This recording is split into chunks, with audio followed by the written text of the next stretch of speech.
મોટી માત્રામાં ડ્રગ્સ ઝડપાયું હતું। એ જ મામલે જાણકારી અત્યારે સામે આવી રહી છે। એનસીબી અને ગુજરાત એટીએસનું આ ઓપરેશન કે જેમાં ભારતીય જળસીમા નજીક સુરક્ષા એજન્સીઓએ મોટું ઓપરેશન પાર પાડ્યું અને 84 કિલો ડ્રગ્સ સાથે 14 પાકિસ્તાની નાગરિકોને ઝડપી પાડવામાં આવ્યા હતા। હવે વિગતો મળી રહી છે કે આ ડ્રગ્સની અંદાજિત કિંમત 600 કરોડ હોવાનું અનુમાન છે।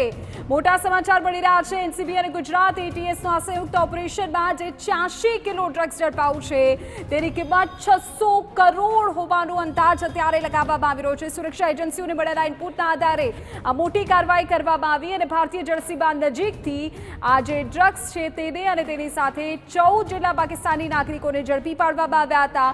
આ ડ્રગ્સ કુલ 84 કિલો હોવાની જાણકારી મળી રહી છે અને તેની કિંમત અંદાજિત 600 કરોડ હોય એ પ્રકારનું અનુમાન અત્યારે લગાવવામાં આવી રહ્યું છે। મોટા સમાચાર પોરબંદરથી પ્રાપ્ત થઈ રહ્યા છે।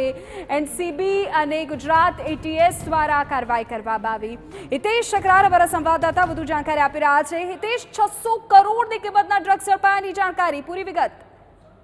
જી, ગઈકાલે જે એનસીબી કોસ્ટગાર્ડ અને એટીએસને સંયુક્ત એક ઇન્ફોર્મેશન મળી હતી, જેના આધારે કોસ્ટગાર્ડે અને એનસીબીએ સંયુક્ત ઓપરેશન હાથ ધર્યું હતું અરબી સમુદ્રમાં।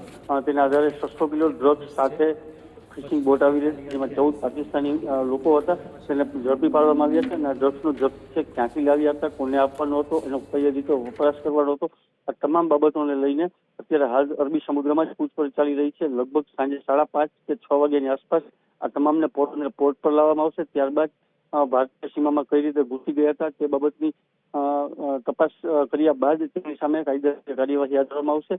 તમામ જે ઝડપાયેલા 14 પાકિસ્તાની માણસો છે તેમને પોરબંદર પોલીસને સોંપવામાં આવશે અને નવી બંદર મરીન પોલીસ સ્ટેશનમાં ગુનો નોંધાય તેવી શક્યતાઓ સેવાઈ રહી છે। જી બિલકુલ હિતેશ, આભાર જાણકારી બદલ। તો જે મહત્વપૂર્ણ વિગતો મારા સંવાદદાતાએ આપી તે અનુસાર 600 કરોડની આ કિંમત હોવાનું અનુમાન છે। હવે એટીએસ તરફથી આ મામલે આધિકારિક જાણકારી પણ આપવામાં આવશે। 84 કિલો ડ્રગ્સ અને 14 પાકિસ્તાની નાગરિકોને ઝડપી પાડવામાં આવ્યા હતા, ત્યારે જાણકારી મળી રહી છે કે 600 કરોડનું આ ડ્રગ્સ હોય તે પ્રકારની અત્યારે વિગતો છે।